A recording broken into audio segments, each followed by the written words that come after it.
All right, I'm back. Hello. Hello, hello. Happy continuation of the Rune stream from earlier. Like I said, I'm having a lot of fun playing it, which is a good sign. Raul is here. Awesome. Raul, I'm glad to hear that you are enjoying watching this. Same thing, Binary's here. Heck yeah. So we played earlier. Earlier today was part 3, and I was gonna do part 4 tomorrow, but I just feel like doing it now. So we're gonna do part 4 of the Coral Rock Adventure. I've left a note for myself here. Oh, hell yeah. Raul is making pixel art and watching the stream. Raul makes great pixel art, by the way. If anybody's watching this and wants some pixel art, should probably go talk to Raul. I've left myself a note here in terms of where I'm starting off. I have a fresh high tide. So it's brand new high tide. I'm on Space 5, which is really good for me. And I just got the tunnel key in the previous play session. I'm running with the max damage harpoon, harpoon longsword combo. And it's been pretty fun using it. Not having any damage negation is tricky, but with some enemies that's not a problem. Because you just pull them out of their effective range. And it works really well. For other enemies, like the boss who we played earlier, I feel like it's going to be a problem. It's going to get my ass kicked. But we'll find out. I am at 5 on high tide, which is exactly where I wanted to be because I think I can finally use this key. All right. So as a reminder, space 5 on the map is right across the gulch. And we are going to... Let's read the flavor for the Gulch Peak again. Tall hills form a natural levee on the north side of the gulch, offering refuge from the powerful waters below, though not just for you. High tide, low tide, it's the same outcome. It is also an opportunity for me to do some searching later on, and a important delve with these two things that I have fulfilled. I don't want to read the delve, so I'm going to just kind of focus on the fight. The harpoon is a weapon that is specific to this realm, exactly, yeah. So this is something that Aaron, created for his realm. It works really well. Thematically, it works for the realm because it's a harpoon gun that's pulling people around. This is a very kind of nautical themed adventure. So it's great. And that, I think that's going to be a big thing in realms, is having like 1 or 2 pieces of gear that are kind of specific to the realm that's one of the few things that you'll move between realms with, that you'll carry with you. So I might go to another realm and be like, actually, I'm going to just keep using the harpoon. Or I might go to another realm and be like, actually, the harpoon's not helping right now. I'm going to try a different build. Okay, so high tide, low tide. I'm doing this fight here. I'm doing this fight, which is a scout commander at B1. We'll use this skeleton to be the scout commander. And 2 soldiers, B2 and C2. Okay. Just get my terrain out of the way. C2 and B2. Okay. So we've got a scout commander. We've got 2 soldiers. Oh, and an archer. Okay. I've never needed 3 different kinds of things. I will make the archer this blue archer. At A1. Okay. I start at C4. And there's permanent terrain at A4 and D4. Alright. Alright. We've got a setup. We know what the setup is. We're ready to fight these baddies. And just jump right into it, I think. Okay, so this is going to be a few different enemies to keep track of. So definitely going to need the dice here to track that on screen. So let's start with the soldiers. Let's see what the soldiers are doing.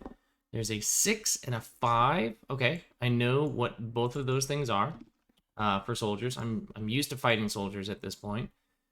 This guy's going to swing wildly in place, so I'm just going to get close to him.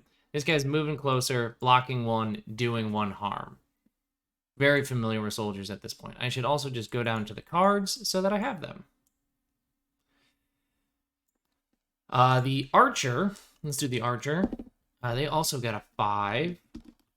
So the archer is going to move 1, harm 2. So the archer is going to, I think they're going to flank. They won't occupy space. They're going to kind of do this.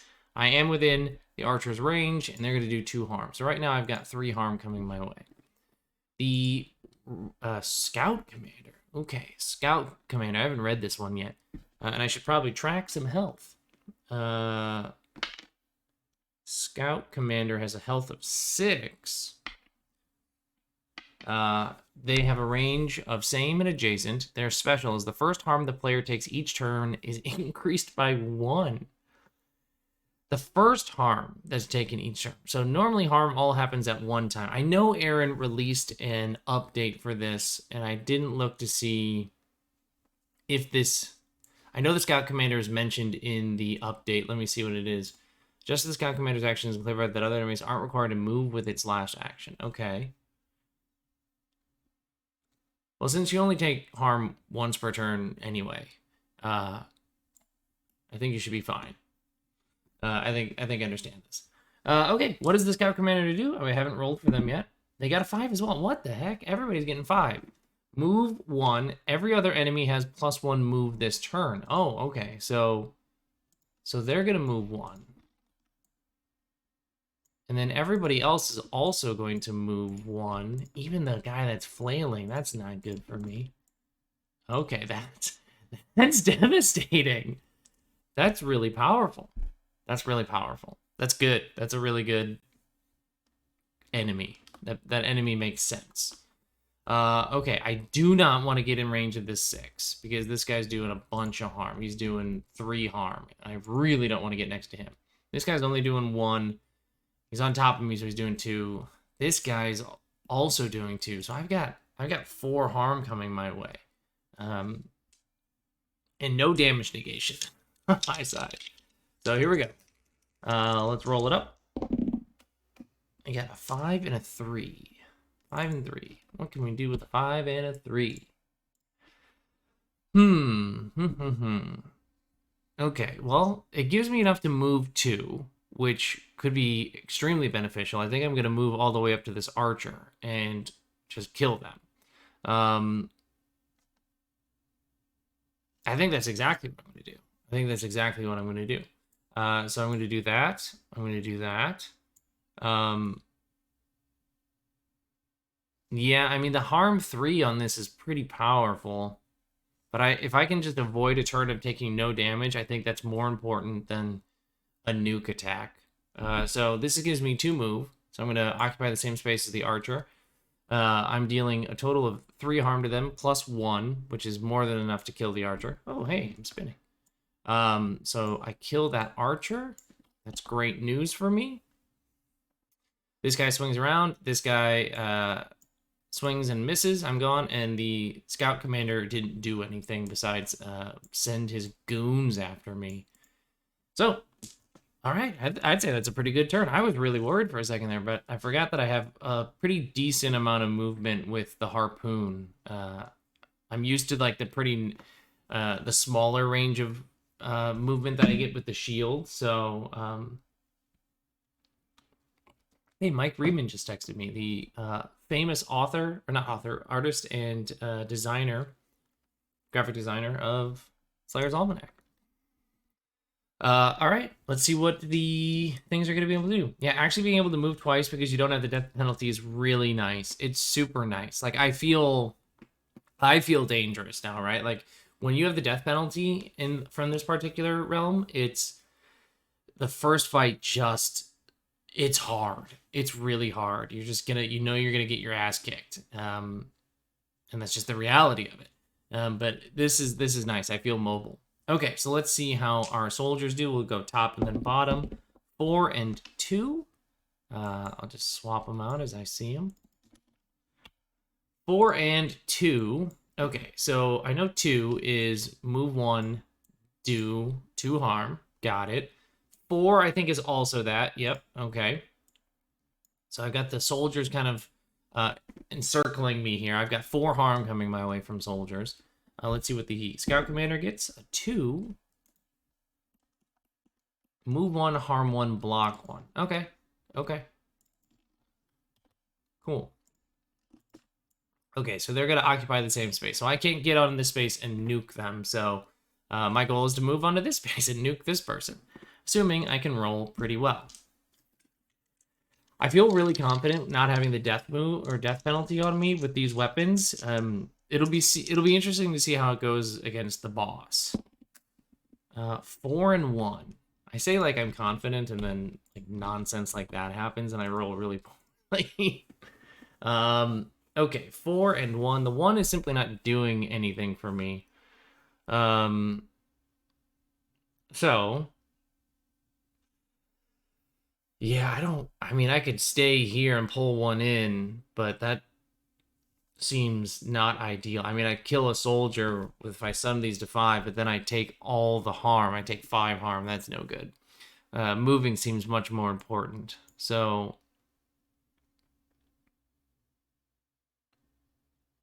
I think this is the play. Sum these to 5. Move here. I know I could just yeah, you can just kind of move and poke. I'm going to move here. I'm going to deal 3 harm to this soldier. I'm taking a lot of harm from them then. I don't think that's actually a good idea. I think I'm going to just toss the 1. I'm going to do this. Yeah, I'm going to move and poke. I'm going to move and poke. Boop.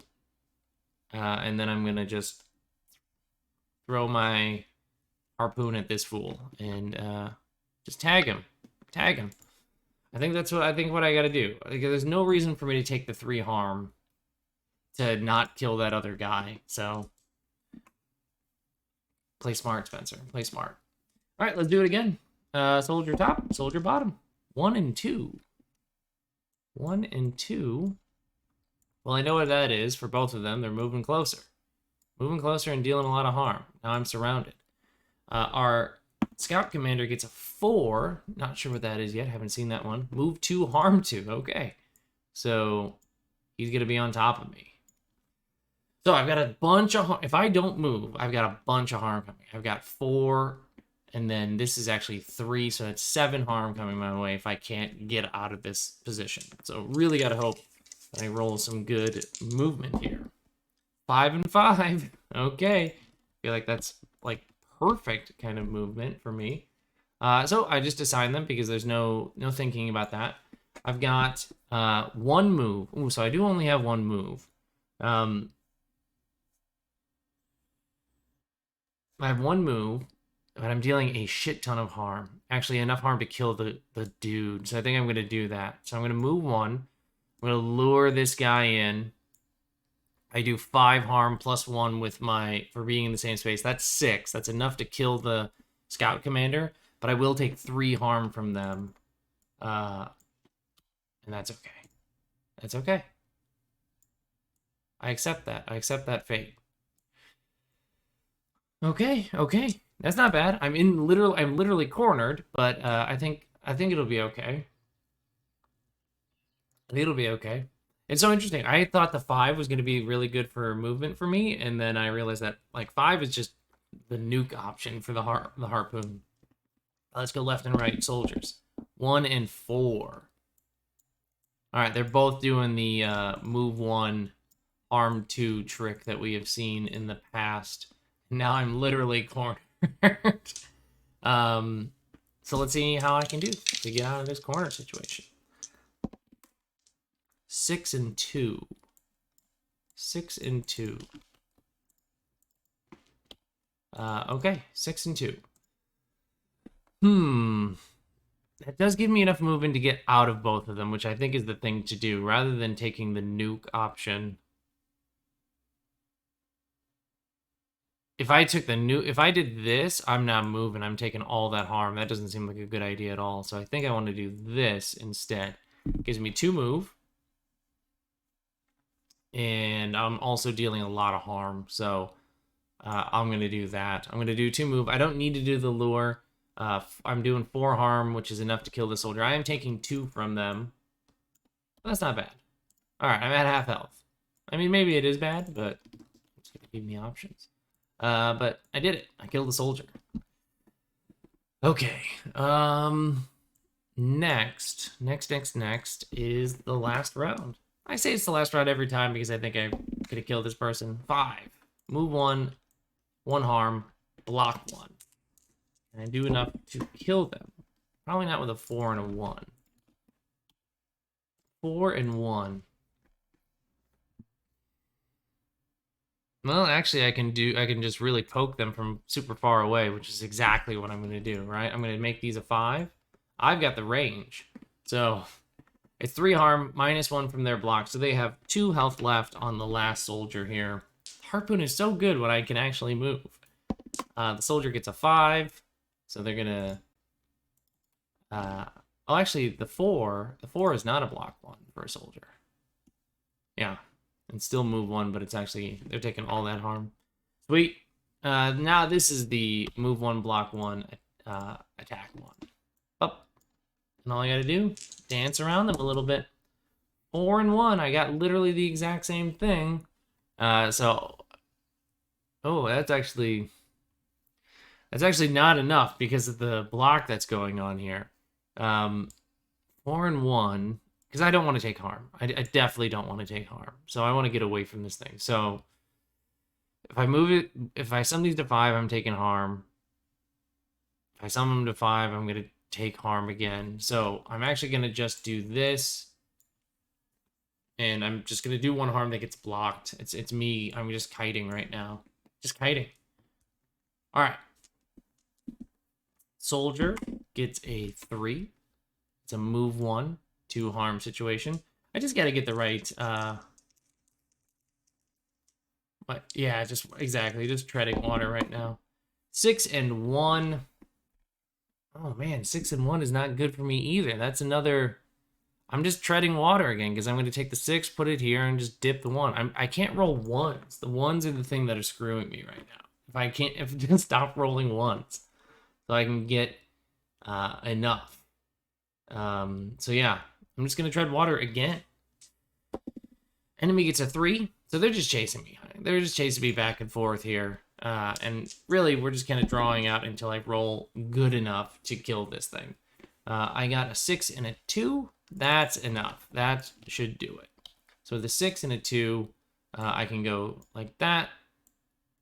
I can go like that. And then I should be able to move enough. Boom. Snipe it across, kill this fool, dead. Okay, cool. I killed these soldiers. I did lose half my health, which is kind of more than I thought / wanted to lose in this fight, but, you know, it is what it is. So that is, I got a mark 1 for the fight. And then let's take a look at what we can do at 0.5. We can finally do the thing that I've been really wanting to do.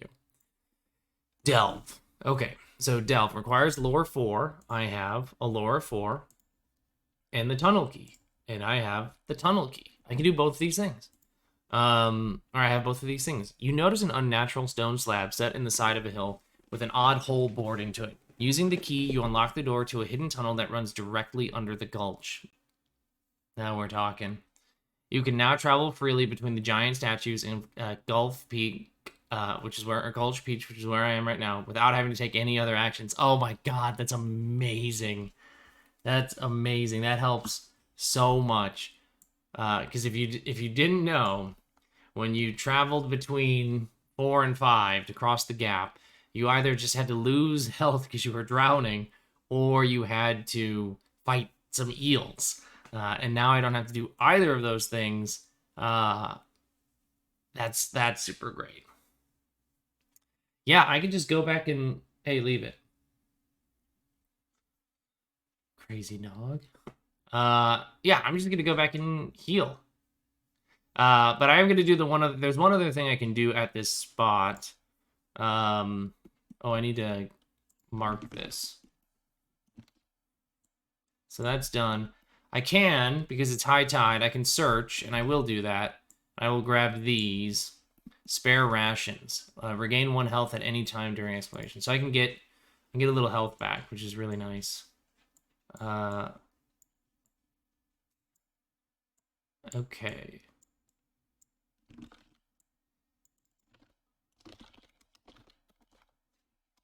Spare rations times 2. That's great. That's super helpful. I'll mark that. Okay, so I'm 3 into a high tide. Yeah, I mean, I'm gonna go back and rest, and then when I'm gonna, oh wait, I think it should be fine. I need to just make sure that when I do the travel that I want to do, it's low tide for between 6 and 8. Okay, so 1, 2, 3, and then rest. So it's literally just a cycle of where I am, but it is now low tide with 3 ticks. And I can just, I can rest. I can let the fights come back. Because this is a realm that doesn't have random encounters, like, I feel fine and safe doing that. Other realms will have things like random encounters, and that might not be super safe to do. And now I can just freely go between these 2 points, which is amazing. So it's low tide, 1, high tide, hide 1, hide 2, hide 3, hide 4. So there we go. If I do that, I am back at low tide, a fresh low tide at 0.6. And that's what I'm looking to do. All right. Make sure that it says low tide on my thing. Yep, I'm at a fresh low tide at 6. Finally getting to do like the deep lore stuff of this map, and I'm really excited to do that. Okay. So, what was it that let me do that travel? There was, there was like an item or something. Shoot, what was it that let me do that? I think it was just like a lore that I had learned. I gotta find it. Oh, it was the thing at Sigil. You can now travel between 6 and 8, but only at low tide. Yeah, okay, perfect. So I'm at 6 at a fresh low tide, which means I can go from 6 to 8. So we're at low tide 1. A deep cave hidden in a remote valley that is completely submerged at high tide. The walls, floor, and even the ceiling are covered in snails with coral growing on their shells. The deeper you go, the larger the snails and the coral colonies become. I remember, like, the snails were crawling towards this place. You can travel back to Pensive Bluffs regardless of the tide. If it's high tide, you take 2 harm. Makes sense. You gotta drown a little bit on your way back. Okay, there's a fight. There's a fight here. Let's see if we can do it. You descend into the furthest depths of the cave where you find a massive 3-headed snail with an entire reef growing on its back. The teacher regards you, saying nothing, but you understand that it wishes to pass its knowledge on to you if you have the skill to use it. I will convince this snail that I have what it takes. Fight the teacher. Yeah, I'm gonna do it. I'm definitely gonna fight. So I'm gonna mark the action. Of course I want it because I want its knowledge. So that the teacher is at B2. I am at any space. Permanent terrain at across the top. Okay, permanent terrain across the top. I can start at any space. That's. I mean, I'm tempted to just start really far away and pick away with my harpoon. I'm gonna do that. Definitely gonna start far away. I mean, watch the snail have like super range, and this is not a good idea for me, but we'll find out. Okay. I've got max health. I'm ready to fight a snail. Let's see how this thing goes. All right, so the snail gets a 2. I guess I should go to the snail's card. The teacher. Ooh, they have 9 health. Gonna get the right die for that then. 9 health. Their range is same and adjacent. Special. Unused movement becomes additional harm. Oh, that's clever. That's really clever because eventually with many fights, the enemies don't move very much, if at all. And so movement actions don't do anything. And that's like really brutal with like a move 3 that gets unused. Okay, that's pretty good. What did I say roll? A 2? So it's move 1, harm 1, and they have an adjacent and same range sort of situation. Okay, snail. Prepare to die. 6 and 4 is a great way to start my turn. 6 and 4. All right, so what can we do with 6 and 4? We could do 2 movements if we really wanted to, which would, if I did that, it would do this. So I could go boop, boop. I could get right here. I could lure it in even, and that would do 4, 5 harm to it in 1 turn by pulling it onto my space. I would take harm 2, but that's pretty good. Otherwise, I can go move 1, lure it in, and do 5 harm that way. And doing 5 harm that way is better because then I don't, I mean, I guess I could just not lure it in too. Maybe that's the better play. Maybe I'm just going to do that. Maybe I'm just going to go 6. I'm going to do, yeah. So I'm going to move here. I'm just not going to lure. Just don't want to lure. I don't have to lure, right? I should double check that. Before harm is dealt, you can pull. Okay, yeah, so I don't have to do it. Perfect, because I don't want to. I'm just going to use the movement here to go here, and then I've got 2 space range, 3 damage to the snail. Big old snail, oozing out snail guts. All right, let's roll, see what it does. It's a 6. Fuck. I think that's like the really deadly, dangerous thing. The snail wants to be in the same space. Move 3, harm 2. Okay, so it moves 2, so it's actually harm 3 this turn. 4 because we're in the same space. So the snail's coming at me. Not happy that I did that. Let's see what I can do about it. 4 and 2. Oh, don't do that. 4 and 2. What can we do with a 4 and a 2? I would like to not be next to the snail.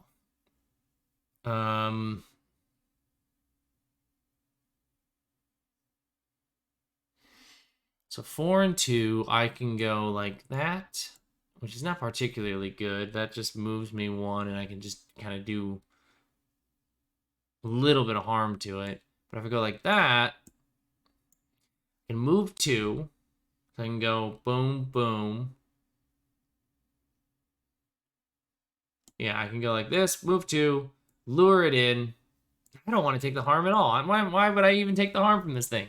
I'm just going to do this, and I'm going to just do 1 harm to it. 1 harm. I'm going to pick away at it with my harpoon. Harpoon is so good.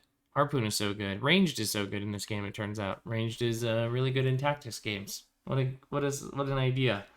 Alright, here comes the snail. 1. Move 1, harm 1. I'm gonna teach this snail a real valuable lesson. Alright, let's roll my dice. 5 and 4. That's pretty good. Thinking about range balancing, might be having 0 to -1 range on most. Range 2 is probably good. 0 to move. Yeah, exactly. I think range things should basically not let you move, or even exactly like you said, hurt movement, because you got to take the time to line up the shot, right? Like that makes sense that you would kind of lose movement opportunities as you're lining up the shot. Yeah, that's a good note. It's a good note that I'm gonna write down right now. Sorry, everybody. Got to just do this quick thing. Ranged weapons generally should be 0 or -1 move. Gotta line up the shot. That makes sense. Okay. Sorry, I rolled a 5 and a 4, which is pretty good. 5 and a 4 is enough for me to just kill this thing. And take the harm from it, which I'm fine with, right? I go this, this. I'm doing 5 harm, which is how much health it has anyway. I'm going to take the 1 harm from it. That's fine with me. I can go into the boss fight with a little less health. I can just eat a ration. I just eat a ration. Perfect. I kill the snail. I killed the teacher. I destroyed it. Take that. Okay, I killed the snail, which means what? If you succeed, the teacher gives you the prosaic shell. The teacher's three great heads nod to you, then rest on the cave floor to recover from your battle. Oh, good, I didn't kill it. I didn't kill the giant snail. I just really maimed it. Okay, I have a prosaic shell, which is a charged utility item. So if you're not familiar with how charged utility items are, they're another piece of gear that I can slot dice into. And charged means, let's say I rolled a 3, and I assigned the 3 to that space. That shell, the prosaic shell, now has 3 charges, aka 3 uses that I can do. The uses in this case are block 1 harm from a source 2 or more spaces away. So that's really nice. That helps me reduce harm from ranged things. But since I only have a stamina pool of 2, putting a die into this, charging it, means I only have 1 die left for my 2 weapons. So it's risky, right? It's really risky to do it. I'll remember that I have it, but I'm not sure I'm going to use it. But let's read the flavor text. A small spotted snail shell that dampens magic. A badge of honor awarded to students of the teacher. Oh, thanks, Teach. Yeah, exactly. If you roll a 1, hold on to it, charge it, and then burn it right away for something. Exactly. Okay, cool. I'll note that I have the prosaic shell. That's important for me to note. Prosaic shell. In case I do roll any ones. Let me leave that as actually just a note to myself. If I roll a 1. Oh, my Clover's Furious had that idea. Excellent. All right, I killed the snail. I didn't kill the snail. I maimed the snail. And now the snail acknowledges my greatness. Okay. We are 2 into a low tide. I think it's time. I think we've done everything. I think it's time for us to try and end this realm by going and fighting the boss. So, I'm here. The boss is at 7, so I'm going to move 1. I can leave this place because it's low tide, no problem. And I arrive at high tide for the boss fight. I think I fought the boss at low tide last time, so this will be different. Let's figure that out. 7. The Hollow Pool of Amity. Natural stone shelf pockmarked with small tide pools and thick rocky spires. When the tide is high, right now, only the tops of the pillars pierce the surface. Let's note this. High tide. Okay, it's a fight. It's time to fight the Rune Lord. We fought the Rune Lord before. I did a pretty good job. I think mostly because the Rune Lord rolled like ass the first time. For the first phase. I got really close. Which is commendable, I say. So there is some difficult terrain going on here because it's high tide. A1, B1, B3, and B4. So let's start with that. So we don't need the permanent terrain. So let's get rid of that. Put it all down here for now. I need my difficult terrain. Sorry, I immediately forgot what it was. A1, B1, B3, B4. B3, B4, B1, A1. Oh, there's a shit ton of difficult terrain. C3, D1, D4.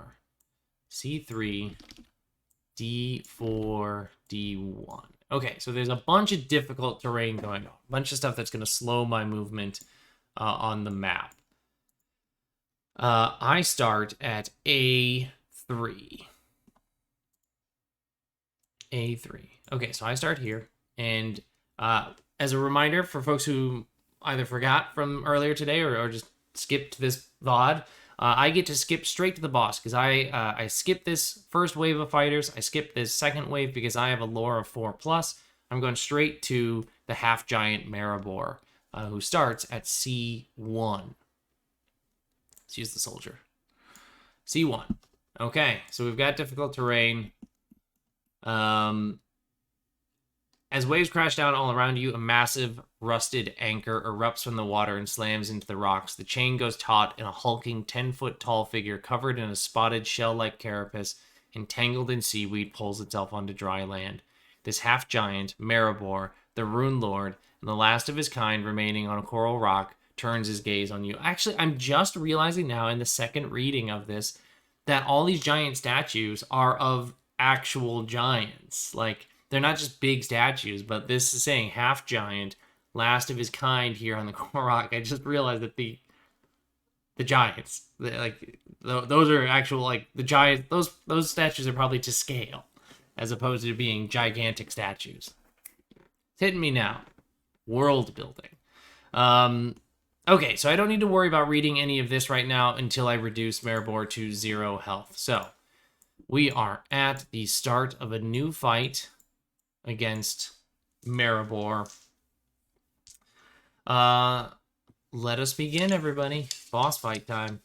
Maribor starts with a 4. Let's go actually down to the cards, because that's what I'm going to need. Half Giant, Maribor. As a reminder, they have 8 health. So let me get my D8 ready for that. They want to attack at same and adjacent range, and at 0 health, they change from phase 1 to phase 2. What did I say? They rolled a 4. So move 1, harm 2, block 2. Okay, so move 1, harm 2, block 2, and they are a same or adjacent person. So this is definitely an opportunity for me to do some poking damage. If I roll well. This is honestly probably just a turn that I'm not going to be able to accomplish much. That's fine. I got really lucky against Maribor. Now I'm realizing Maribor is much stronger. Here we go. 6 and 4. Ooh, I think that is actually perfect. 6 and 4. Now 6 and 4. What can I do with that? I can certainly be irresponsible and go like this, which would be moving here, luring in, and dealing 5 harm, but it's only 3 harm because it's blocking 2, and then I would take 2 harm. Or I could just move here and not lure and just do 1 damage to Maribor, but not take any damage in return. And that seems infinitely better to me. So I'm going to use the movement, just get a little bit of chip damage on Maribor, and just leave it at that. Okay. Let's see what happens next. Maribor gets a 1. Remember that happening a lot last time. Move 2, harm 1. Oh, that's infinitely more manageable. Move 2, harm 1. All right, so they are on this space with me. I am going to roll 4 and a 2. Not as good as my last roll, but, let's see what we can do with it. 4 and a 2. I do have the movement to kind of continue to kite, and I think that's what you have to do. In the first phase of the fight, it's just minimizing harm, because right now I wouldn't be doing much harm, and there's no point. I mean, he's only doing 1 harm right now, so I guess what I could, if I was, again, a greedy person, I could sum these to 6, move 1, deal 3 harm, and take 1. Actually, I'm going to do that. Did I not eat a ration before the fight? I can't believe I didn't eat a ration before the fight. What a noob play.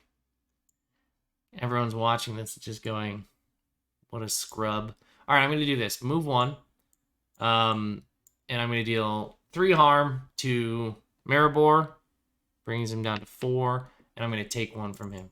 If I die because I have 1 less health than I actually needed to survive the fight, I'll scream.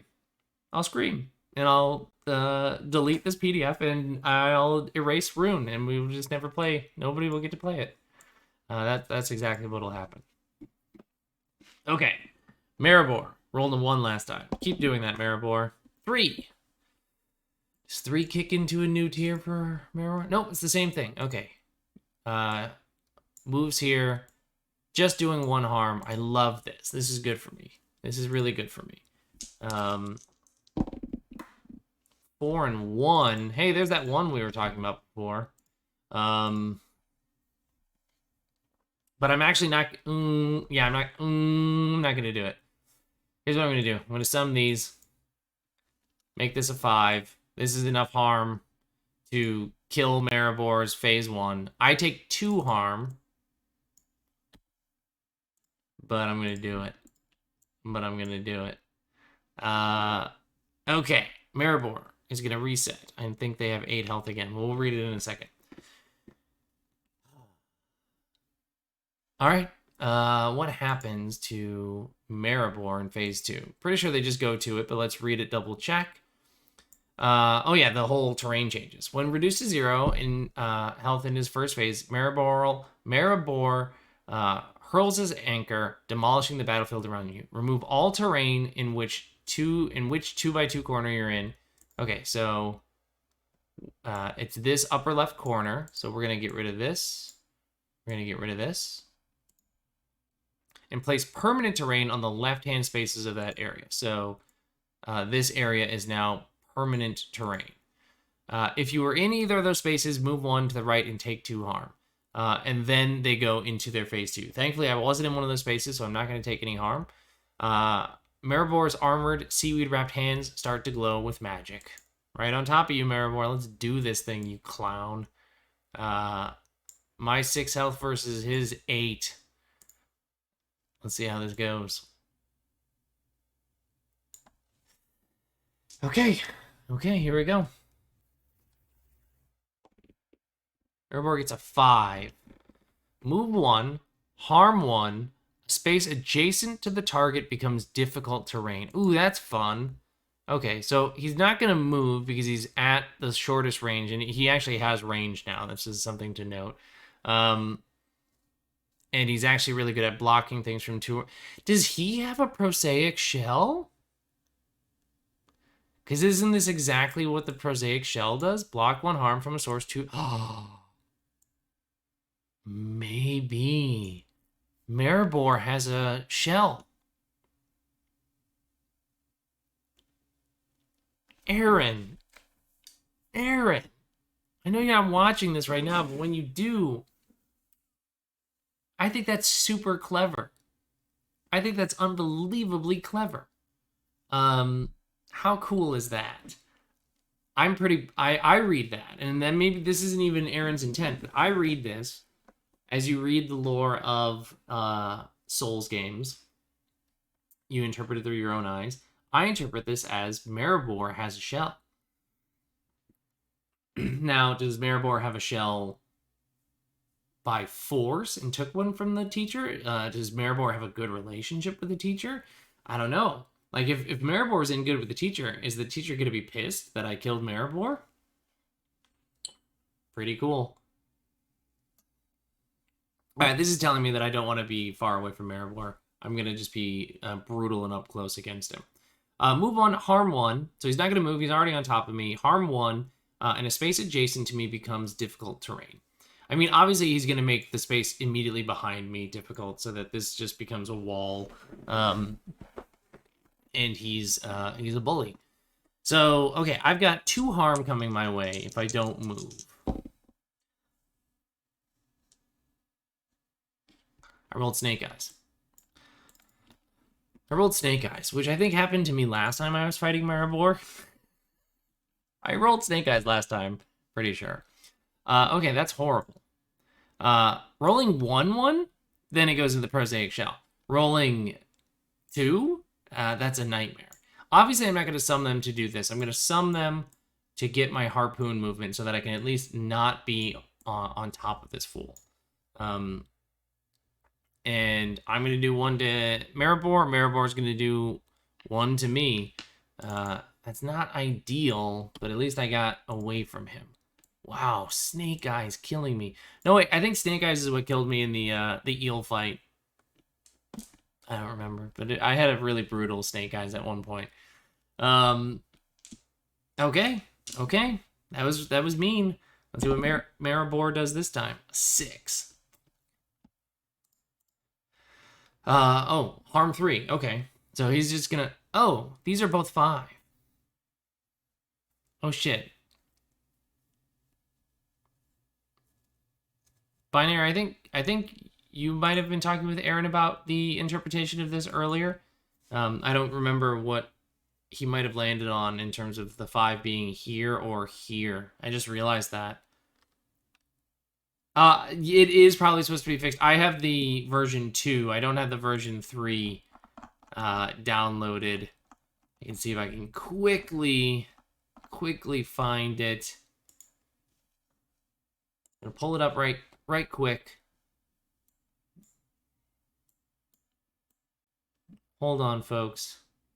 The 5 is for the harm 2. Okay. So, it's actually a different distribution for Maribor. So I got to make sure that I'm looking at this other screen instead. So whatever you see here is not Maribor's stuff. So I'll just put that away. I'll just focus on the board. So Maribor did get a 6, which is a harm. No, don't go to that. Which is a harm 2. Okay, so Maribor is doing harm 2 in that spot. Nope, keep clicking on the wrong stuff. Okay, harm 2. Kind of mean. Let's see what I can do about it. 5 and 3. Wasn't 6 a harm 3? It's a harm 2 in the most recent doc. It is a harm 3 in this doc, but it got moved to a harm 2 in the newest one. So I'm just basing it off of Aaron's most recent doc. I got a 5 and a 3. 5. Oh, whoa. 5 and 3.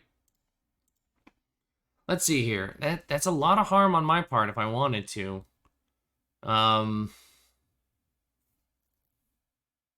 Yeah, I think here's what I'm gonna do. I'm gonna go like that. Gonna go like that. I could do 6 harm to him. But I would take 3 harm if I pulled him on top of me. If I just stayed still, I'm doing 5 of the 7 harm that's left in him. And I'm taking 2 harm. I'm going to do that. I'm just not going to move. I'm going to do 5 harm to Maribor so that his prosaic shell doesn't go off. And I'm going to take 2.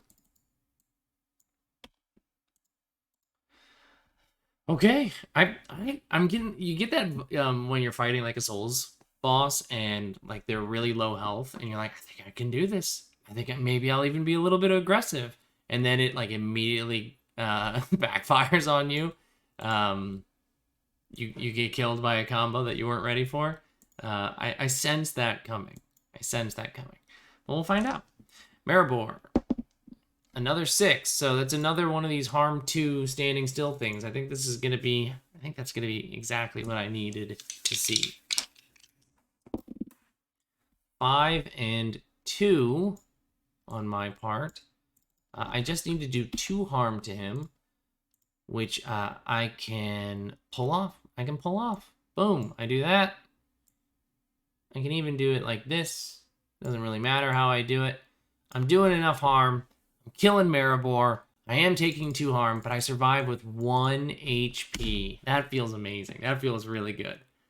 I feel really good surviving and killing the boss with 1 HP left. That feels exactly right. Cool. Awesome. So I killed Maribor. Let's read what happens.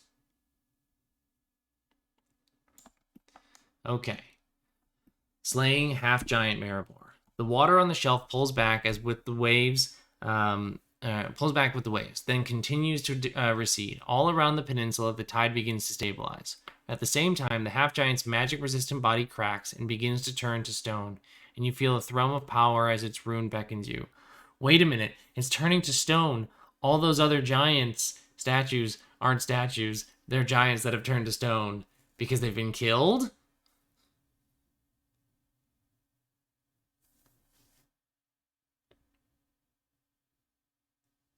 Is the drawing that the soldiers had, is it of Maribor? And the soldiers are killing the giants? And that's why there's giants that are statues? So this Queen of the Pass is an outsider, right? I'll get to the rune. I'll get to the rune in a second here. This is lore time. The Queen of the Pass, whom the soldiers work for, is an outsider. And we know that there's sort of a power vacuum going on because the walking eels are marauders, not native to Coral Rock, but they happily moved in to fill the vacancy, which implies that the original inhabitants of Coral Rock are gone or mostly gone. We've seen giant statues, which I thought were just giant statues, are actually giants who are dead, probably. And they were the native inhabitants of Coral Rock, and they are dying. The vacancy is probably coming from these soldiers. The Queen of the Pass is making a play on Coral Rock. That's my interpretation of the story.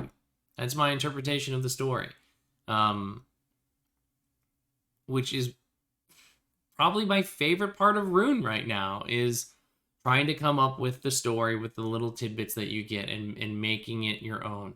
Because is this at all what Aaron was thinking when he was designing this? Maybe he's left the breadcrumbs and I followed them appropriately.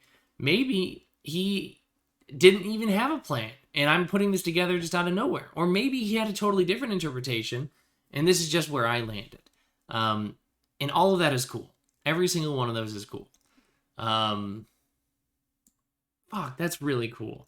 Anyway, I get a rune, so give me my rune. As you carve the rune into your being, right? And so that's a big part of the game, is when you kill these rune lords, they drop runes that you carve into your skin, into your being, to give you control over your fate, which means power, usually. The waters surge as though answering your call. Permanent trait. Once per fight, you can move 2 in a straight line, ignoring difficult terrain. Tide Run. That's awesome. Tide Run is super cool. Tide Run is a really neat trait. And see, here's what I imagine, is that, like, you know, by killing Rune Lords, you get these traits. It's probably going to be mostly traits like this. And, there, you know, as you kill more Rune Lords, you're going to get a lot of these. And so I imagine that there's probably a limit. Like, you can only equip 2 or 3 permanent traits at a time. Because also, if you allow infinite permanent traits, first of all, combat will become really easy. And 2, the cognitive load gets overbearing. But if this is just one other little fun thing that I have that I can keep track of, that's awesome. And, like, now that my time at the Coral Rock is done, a lot of the stuff that's in my character sheet doesn't matter anymore. It kind of resets, right? My lore score goes away because I'm going to go to a place that I don't know nothing about. So it goes to 0. This penalty, gone. Death count, gone. I don't need the spyglass anymore. The tunnel key, these rations, all of this stuff. The one thing I can keep is the prosaic shell because that's gear. So I leave with a harpoon, a prosaic shell, and the Tide Run trait. That's what I walk away with in this realm. Notice that it's not like increasing stats or anything like that. Like maybe a rune just truly is +4 maximum health because it's just, and sometimes you prioritize that. I'm writing this down right now. I want to say that runes from bosses are limited in terms of how many you can equip, and I think of them like talismans. If you've been playing like Elden Ring, right? Think about them like talismans. You decide which ones you want to equip at a given time. They help you with certain builds. Sometimes you need a certain talisman and you swap them out. And that's the finale of this playthrough of Coral Rock. I had an absolute blast doing that. This was super, super fun. If you're watching this and you want to check this out, there is a link in the description of the VOD for the RUNE website. You can also just go to my Twitter, Gila RPGs, and there's links to all this stuff, where you can find the playtest materials and check this stuff out. Now, the Coral Rock realm that I played, this is not made by me. This is made by Aaron Jolliffe, and that's not in the playtest materials. You have to join the Gila RPGs Discord to grab your own copy of this. So if you want to try the Coral Rock, which you should because it's a really good realm, check it out. Otherwise, I will catch you all later. Thank you so much for watching this 4-part series, actual play series. I had a lot of fun. Hopefully I'll be able to do another one of these soon if somebody makes another realm. Until then, have a good one, everybody. Bye!